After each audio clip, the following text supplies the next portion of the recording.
നമസ്കാരം. സംസ്ഥാന പോലീസ് സേനയിൽ വൻ അഴിച്ചുപണി നടന്നിരിക്കുകയാണ്. ADGP തലം മുതൽ SP-മാർ വരെയുള്ള 30 മുതിർന്ന IPS ഉദ്യോഗസ്ഥരെയാണ് ഒരേ സമയം സ്ഥലം മാറ്റിയത്. മുൻ ഭരണകൂടങ്ങൾ തഴയുകയോ മാറ്റി നിർത്തുകയോ ചെയ്ത പ്രമുഖ ഉദ്യോഗസ്ഥർക്ക് നിർണായക പദവികൾ നൽകിക്കൊണ്ടാണ് പുതിയ ക്രമീകരണം. ക്രമസമാധാന ചുമതലയുള്ള പുതിയ ADGP-ആയി P. വിജയനെ നിയമിച്ചതാണ് ഈ അഴിച്ചുപണിയിലെ ഏറ്റവും പ്രധാനപ്പെട്ട മാറ്റം. നിലവിൽ ഇന്റലിജൻസ് വിഭാഗം മേധാവിയായിരുന്ന അദ്ദേഹത്തിന് സൈബർ സെല്ലിന്റെ അധിക ചുമതലയും സർക്കാർ കൈമാറിയിട്ടുണ്ട്. പ്രതിസന്ധികളുടെ നടുവിൽ നിന്നാണ് P. വിജയൻ IPS എന്ന ഉദ്യോഗസ്ഥൻ സംസ്ഥാനത്തിന്റെ ക്രമസമാധാന ചുമതലയുള്ള ADGP കസേരയിലേക്ക് എത്തുന്നത്.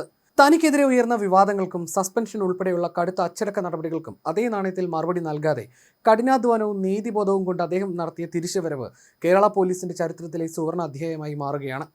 കോഴിക്കോട് സ്വദേശിയായ ഈ 1999 ബാച്ച് IPS ഉദ്യോഗസ്ഥന് അർഹമായ പദവിയാണ് വൈകിയെങ്കിലും ഇപ്പോൾ കൈവന്നിരിക്കുന്നത്. സംസ്ഥാനത്തെ ക്രമസമാധാന നില അതീവ സങ്കീർണമായ സാഹചര്യങ്ങളിലൂടെ കടന്നുപോകുന്ന ഈ വേളയിൽ P. വിജയനെ പോലൊരു ജനകീയനും ദീർഘവീക്ഷണമുള്ളതുമായ ഉദ്യോഗസ്ഥൻ ക്രമസമാധാന ചുമതലയിലേക്ക് വരുന്നത് പോലീസ് സേനയ്ക്ക് പുതിയ ഊർജ്ജം നൽകും. പ്രതിസന്ധികൾ നിറഞ്ഞതായിരുന്നു P. വിജയന്റെ ജീവിതം. തോറ്റവനെന്ന് പറഞ്ഞവരെയും തോൽപ്പിക്കാനായി ശ്രമിച്ചവരെയും സ്വന്തം കഠിനാധ്വാനം കൊണ്ട് തിരുത്തി പറയിച്ച ജീവിതമാണ് അദ്ദേഹത്തിൻ്റെത്. വീഴ്ചയിൽ നിന്നെല്ലാം തിരിച്ചു കയറി വളർന്നവന്റെ ആത്മവിശ്വാസം ഇന്ന് അദ്ദേഹത്തിന്റെ മുഖത്ത് പ്രകടമാണ്.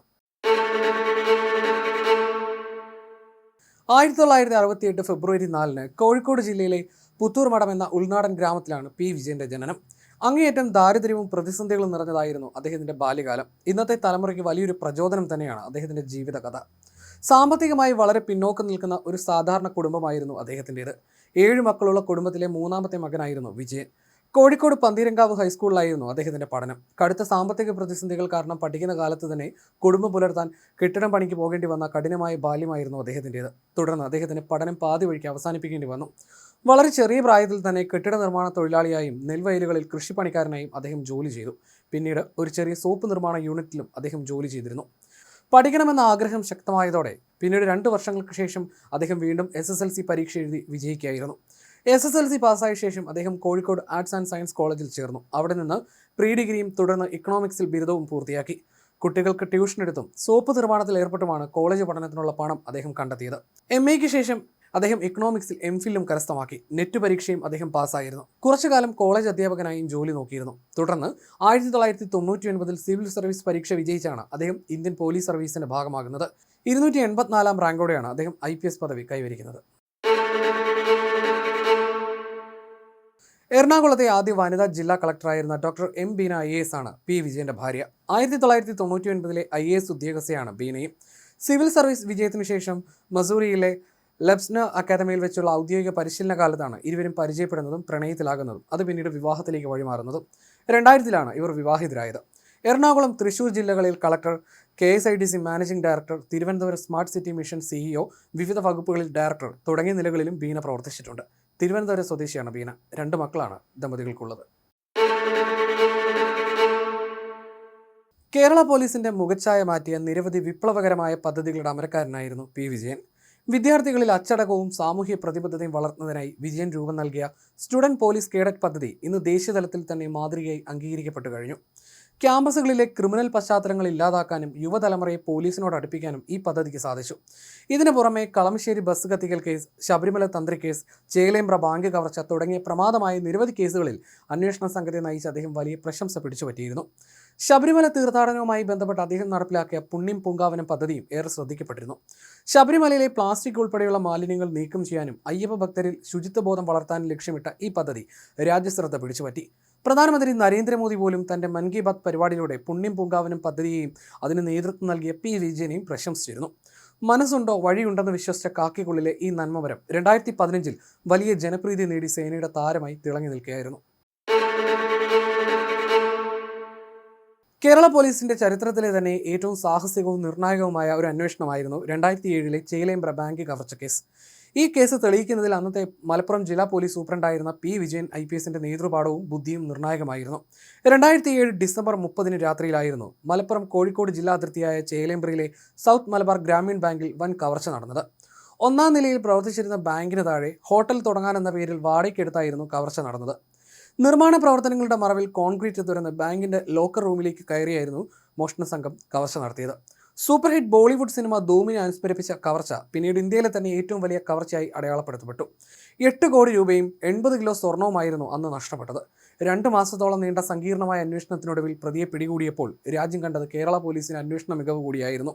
മോഷണം നടന്ന് 56-ാം ദിവസമാണ് പ്രതികൾ പിടിയിലാകുന്നത്. ജോസഫ് എന്ന ബാബുവും ഒരു സ്ത്രീയും ഉൾപ്പെടെയുള്ള 3 അംഗ സംഘമായിരുന്നു കവർച്ചയ്ക്ക് പിന്നിൽ. 25 ലക്ഷം ഫോൺ കോളുകളാണ് അന്ന് കേസ് അന്വേഷിച്ച മലപ്പുറം SP ആയിരുന്ന P. വിജയന്റെ നേതൃത്വത്തിലുള്ള സംഘം പരിശോധിച്ചത്. അതിൽ നിന്നും കെട്ടിടം വാടകയ്ക്കെടുക്കാൻ വേണ്ടി ഉടമയ്ക്ക് നൽകിയ നമ്പർ കേന്ദ്രീകരിച്ചായിരുന്നു അന്വേഷണം. എന്നാൽ ഉടമയെ വിളിക്കാൻ വേണ്ടി മാത്രമായിരുന്നു ഈ നമ്പർ ഉപയോഗിച്ചത്. ഇയാളുടെ പക്കൽ മറ്റൊരു ഫോൺ ഉണ്ടായിരുന്നു എന്ന ഉടമയുടെ മൊഴിയാണ് ഫോൺ കോളുകൾ പരിശോധിക്കാൻ വഴി തുറന്നത്. ഒടുവിൽ കണ്ടെത്തിയ 2ാമത്തെ നമ്പറിൽ നിന്നാണ് ബാബു എന്ന മോഷ്ടാവ് കോട്ടയം സ്വദേശി ജോസഫ് ആണെന്ന് തിരിച്ചറിയുന്നത്. ദേശീയതലത്തിൽ ചർച്ച ചെയ്യപ്പെട്ട ചേലേമ്പ്ര ബാങ്ക് കവർച്ച പിന്നീട് പല സിനിമകൾക്കും പുസ്തകങ്ങൾക്കും വിഷയമായി മാറി.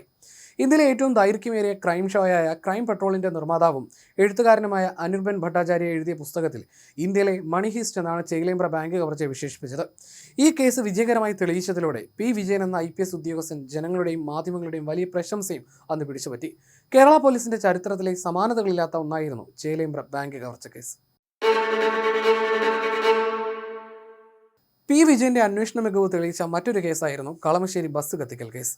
കൊച്ചിക്കാർ ഞെട്ടിയ ദിവസമായിരുന്നു 2005 സെപ്റ്റംബർ 9.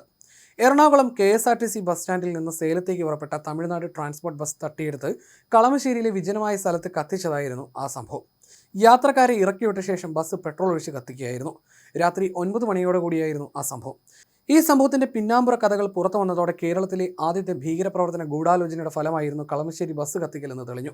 ഒരുപക്ഷെ കേരളത്തിലെ ആദ്യത്തെ ഭീകരാക്രമണമെന്നും വിശേഷിപ്പിക്കാം.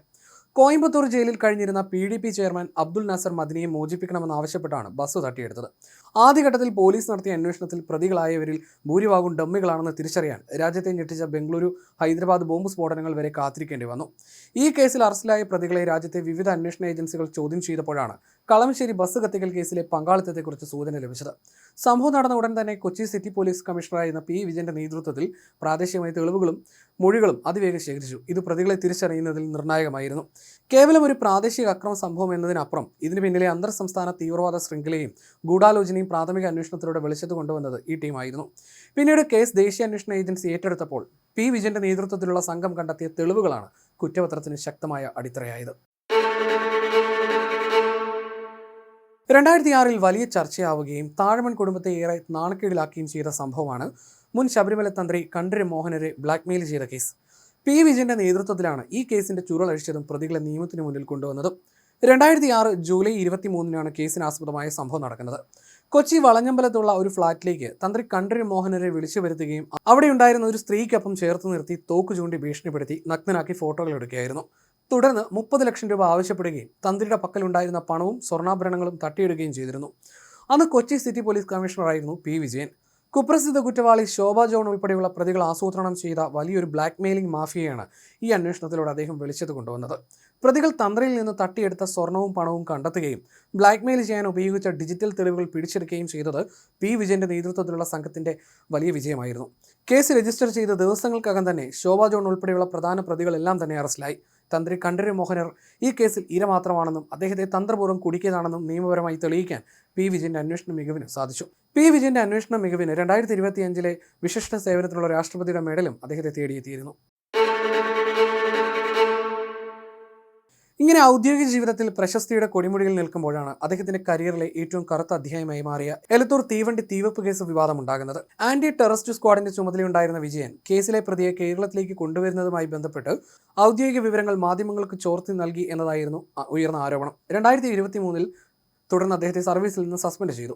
ഗുരുതരമായ ഈ ആരോപണത്തെ തുടർന്ന് ഇടത് സർക്കാർ അദ്ദേഹത്തെ സർവീസിൽ നിന്ന് സസ്പെൻഡ് ചെയ്തപ്പോൾ അതിന് പിന്നിൽ വലിയ ഉദ്യോഗസ്ഥ തലത്തിലുള്ള വടംവലികൾ നടന്നിരുന്നു. അന്നത്തെ ക്രമസമാധാന ചുമതലയിലുണ്ടായിരുന്ന ADGP MR അജിത് കുമാറിന്റെ വ്യക്തിപരമായ പകപോക്കലുകളും താല്പര്യങ്ങളുമാണ് ഈ സസ്പെൻഷനിലേക്ക് വഴിതെളിച്ചതെന്ന ശക്തമായ ആക്ഷേപവും ഇതോടൊപ്പം ഉയർന്നിരുന്നു. അജിത് കുമാറിന്റെ റിപ്പോർട്ടിന്റെ അടിസ്ഥാനത്തിലായിരുന്നു വിജയനെതിരെയുള്ള അച്ചടക്ക നടപടികൾ. എലത്തൂർ തീവണ്ടി കേസ് പ്രതിയുടെ യാത്രാ വിവരം മാധ്യമങ്ങൾക്ക് ചോർന്നതിൽ അന്ന് ADGP ആയിരുന്ന P. വിജയന് യാതൊരു പങ്കുമില്ലെന്ന് അനുകൂല റിപ്പോർട്ട് ഉദ്യോഗസ്ഥർ തയ്യാറാക്കി നൽകിയിരുന്നു. എന്നാൽ വിജയനെ ഒതുക്കാൻ മുൻകൂട്ടി തയ്യാറാക്കിയ ഗൂഢാലോചനയുടെ ഭാഗമായി അന്നത്തെ ക്രമസമാധാന ചുമതലക്കാരൻ ഈ റിപ്പോർട്ട് തള്ളിക്കളയുകയും വലിച്ചു എറിയുകയായിരുന്നു എന്നുമാണ് വിവരം. തൊട്ടു പിന്നാലെ വിജയനെ പ്രതിക്കൂട്ടിലാക്കി പുതിയ റിപ്പോർട്ട് ചമയ്ക്കുകയും ഇതിന്റെ അടിസ്ഥാനത്തിൽ അദ്ദേഹത്തെ സർവീസിൽ നിന്ന് സസ്പെൻഡ് ചെയ്യുകയുമായിരുന്നു എന്നാണ് ആരോപണം. ദീർഘനാൾ നീണ്ടുനിന്ന സസ്പെൻഷൻ കാലയളവിലും വിജയൻ തളർന്നില്ല.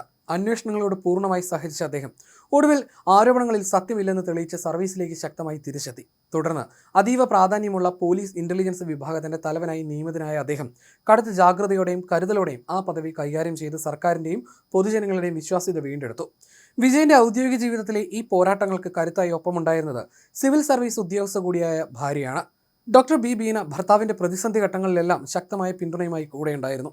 ഒരേ സമയം കരിയറിലും ജീവിതത്തിലും പരസ്പരം തണലായി മാറിയ ഈ ഉദ്യോഗസ്ഥ ദമ്പതികൾ സിവിൽ സർവീസ് മേഖലയ്ക്കും മാതൃകയാണ്. തനിക്കെതിരെ കരുക്കൾ നീക്കുകയും തന്നെ സസ്പെൻഡ് ചെയ്യാൻ കാരണക്കാരനാവുകയും ചെയ്ത അജിത് കുമാർ എന്ന അതേ ക്രമസമാധാന ചുമതലയുള്ള ADGP കസേരയിലേക്കാണ് പി വിജയൻ ഇപ്പോൾ നിയമിതനാകുന്നത് എന്നത് ഒരു കാവ്യനീതിയാണ്. രാഷ്ട്രീയ ഉദ്യോഗസ്ഥ തലങ്ങളിലെ വടംവലികൾക്കും പകപോക്കലുകൾക്കും ഒടുവിൽ യോഗ്യതയും നീതിയും ജയിക്കുന്നു എന്നതിന്റെ തെളിവ് കൂടിയാണിത്. പി വിജയന്റെ മുൻവിധികളില്ലാത്ത പ്രവർത്തന ശൈലിയും താഴെത്തട്ടിലുള്ള ജനങ്ങളുമായിട്ടുള്ള സമ്പർക്കവും വരും ദിവസങ്ങളിൽ കേരള പോലീസിന്റെ പ്രവർത്തനങ്ങളിൽ പ്രതിഫലിക്കുമെന്നാണ് വിലയിരുത്തപ്പെടുന്നത്.